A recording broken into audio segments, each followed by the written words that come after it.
Welcome to part 2, the review video where we will look again at the high grade 1/144 Forbidden Gundam. Here is a few shots of the Gunpla when it's just completed, just a straight clean build, nothing else to it. And now let's move on to what this kit have to offer. Please enjoy.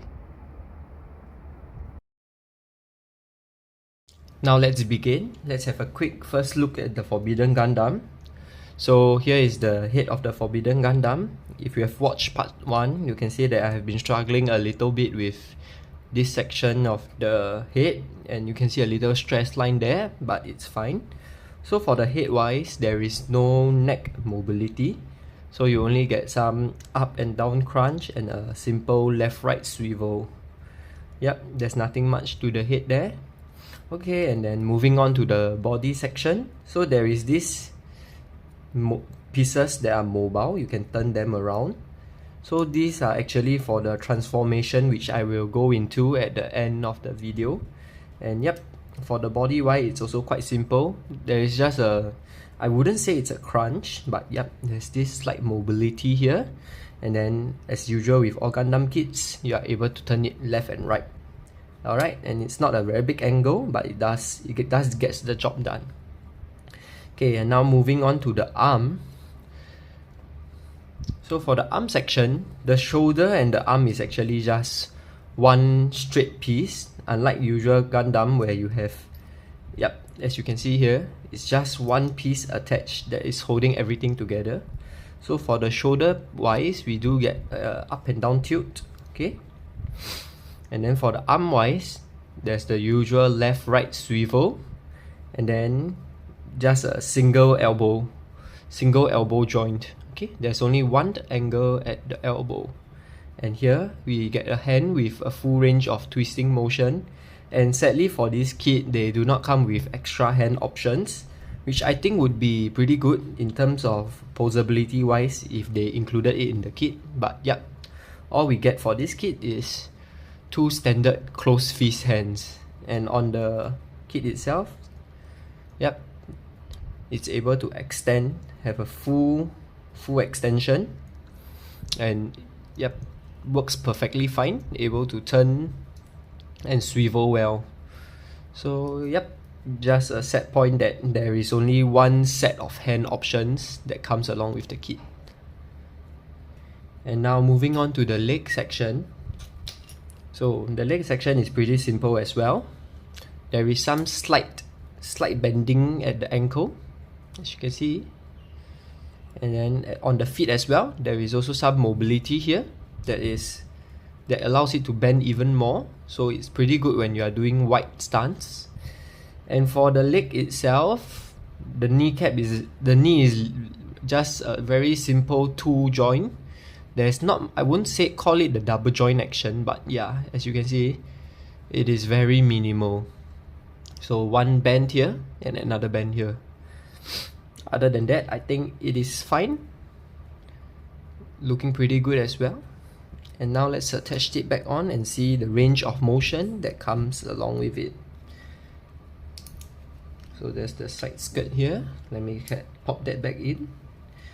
Alright, so overall as a kit, I think it feels pretty flimsy because there's not a lot of polycaps in it. Okay, oh wait, let me go back to the leg first. Okay, so yeah, the leg here, as you can see, the front skirts are attached together, so it's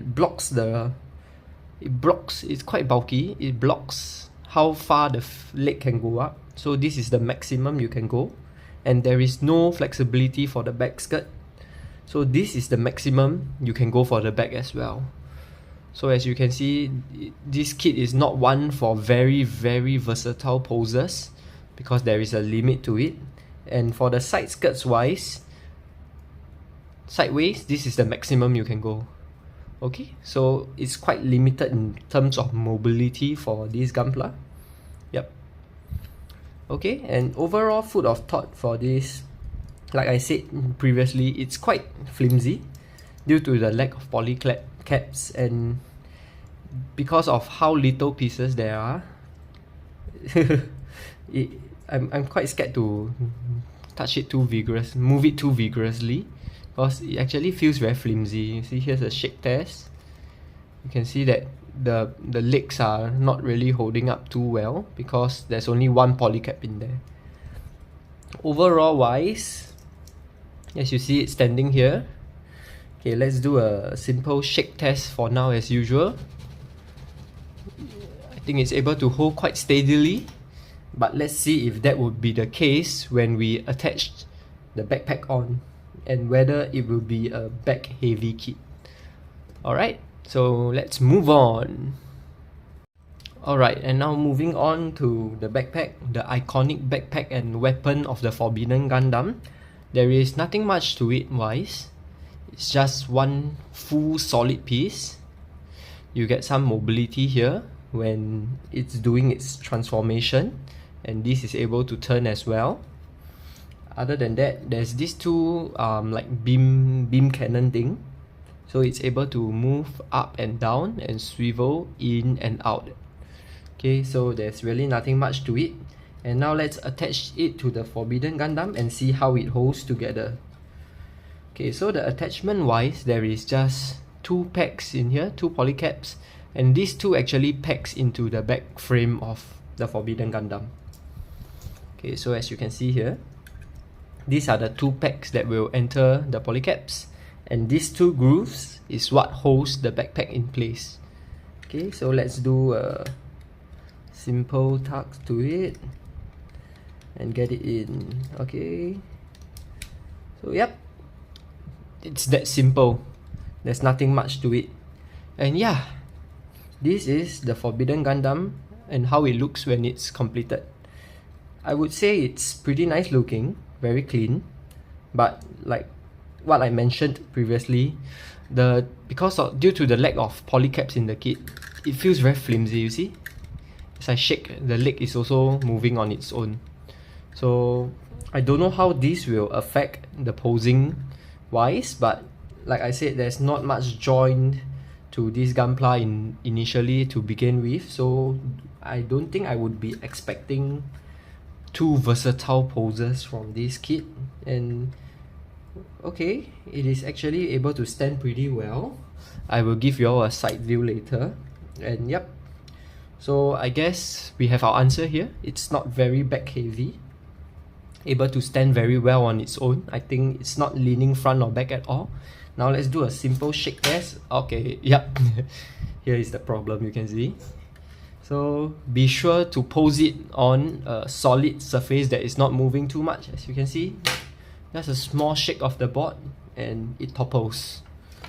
So this is something you all will need to be careful of.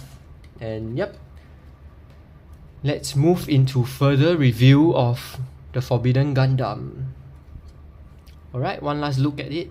I think it looks pretty good, I would say. Proportion is nice. The symmetry is nice as well. I really enjoy how it looks overall. Even without sticker, I think it's fine. Okay, so now let's move on and continue our review on this Gunpla. Okay, so the only other weapon that the Forbidden Gundam comes with is this Sai looking sickle thing. Okay, so it is just a few pieces clipped together. There's nothing fancy to it. And yep, like I said, there's no other posing arm. So it is actually quite an issue, you can see here. Unlike usual weapons, this weapon doesn't hold in place at all. You see? It just flops off. And if you are having the Forbidden Gundam standing straight up, like trying to hold this weapon, okay, it just drops. There is nothing to hold the weapon in place, so that is a pretty negative point, I say. And later when we look at the poses, it's really quite standard. There's nothing much I can do with it because it doesn't hold it at an angle. It just drops. See? It drops. So I would say that is a bad point for this kit. One of the negative points that I do not like for this kit. I wish they would make something make it more sturdy, so that you know when you are doing poses, you can be more versatile with it. But yeah, that's definitely something we do not get with this kit. It's just a flimsy hole there. So yep, that's a negative point that I find about this kit. Alright, so before we move on further into our review, as you can see here, like I said, the stature of this Forbidden Gundam is not very big or tall. So here is a height comparison of it beside the HG1/144 blue frame Astray that I built recently on the channel. You can check it out. So even though the blue frame is already kneeling down in this current pose, yep, the Forbidden Gundam standing straight is just slightly taller than it. So you can imagine the height comparison in difference. So yeah, this Forbidden Gundam is not a very tall Gunpla. So yeah, let's continue with our review. And just a quick note here, you can see that even when the Forbidden Gundam is transformed, it is still not tall at all compared to the high-grade blue frame Astray. And just a follow-up on how this kit stands on its own, you can see that even though it is back heavy, you can see that the Gundam is actually standing straight upright on its own. You can see it's standing straight upright on its own. And one thing that you can do further to make the kit look more lively would be using this mechanism here. So like I showed previously, okay, so yep, this moving section of the torso, you can actually bend it a little bit to make it look like, you know, the Gundam is leaning forward. Okay, so yep, that is a slight gimmick that you can achieve from this moving part on the torso. But other than that, that's about it. And you can see that even with it moving, you will still need to be careful, if not it will topple over. So yep, that's about it for the basic of this Gunpla. And now for the final part of this review will be the transformation of the Forbidden Gundam's backpack into the weapon mode. Okay, so the transformation is actually pretty simple. So the first step will be to swivel this 90 degree, 100 degree upwards, and then 180 degree upwards, then 90 degrees back to the side again. And yep, do that to the other side as well. It's actually a very smooth action.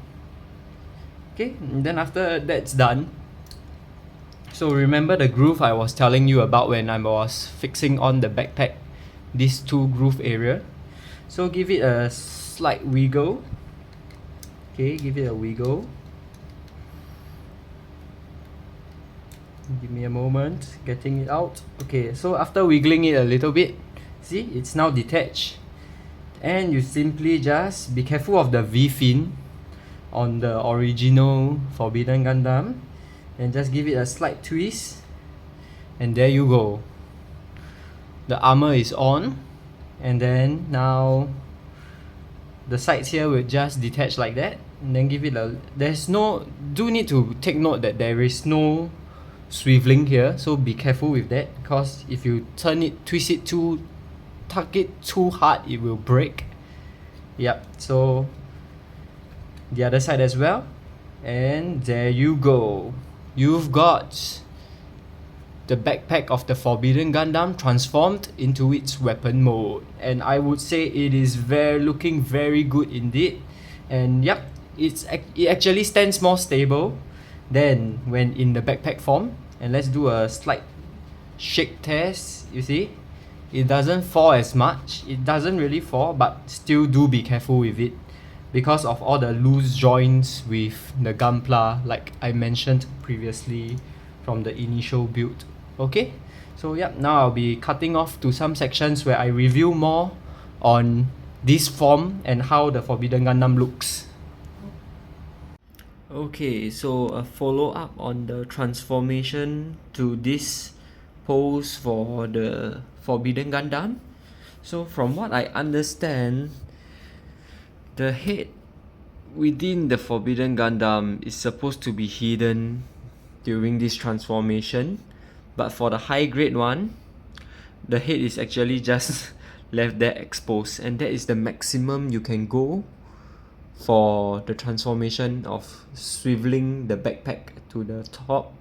And yeah, when you're striking poses like this, I think it's all about camera angle and perspective to make it look as though the head is covered. And I think it is actually acceptable because it actually looks good and it feels good as well. It doesn't topple easily, just like I said, perspective. Alright, so that is something you will need to keep in mind if you were to get this kit for yourself. Now let's look at some poses for the Forbidden Gundam. So initially a simple kit with just 4 runners. Overall, I feel that the design of it, when it comes together, it actually sits pretty well. The color scheme and the bulk of it, I feel that it is of just nice proportion. However, looking at its posability, like I said, there's not much mobility in the joints, not much polycaps, and it can't even hold its weapon still. So that is sort of a downside to this kit. There is not much posability ideas unless you have a stand or you're hanging it somewhere. But other than that, it's quite standard for the pose for this Gunpla. But when it comes to its transformed state, even though it's just one simple pose, there's not much to it, it actually looks pretty daunting. Like, you know, it's a strong figure. So I would say overall, these transformation gimmicks actually saved the kit. Alright everybody, that's about it for my review for the high grade 1/144 Forbidden Gundam. And yep, hope you all enjoyed this video, and this is the second kit that we have completed on this channel. So yeah, once again, let me know what other kits you all would like to see next. And a reminder, if part 1, which is the build video for the Forbidden Gundam, gets 50 likes, I will consider getting, no, I will be getting the full Mechanics 1/100 scale Forbidden Gundam and build it on this channel. So yeah, thank you everybody for watching the video. Hope you all like it, and yes, have a good day ahead.